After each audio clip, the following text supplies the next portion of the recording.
right, I don't know if you can see that crack right there, but I always say, always pull a vacuum on everything you do.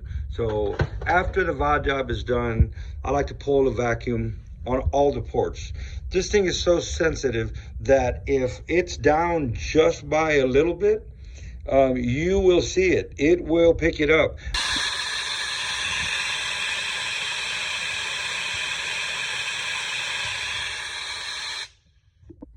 So now you can see how pulling a vacuum will find a crack in the valve.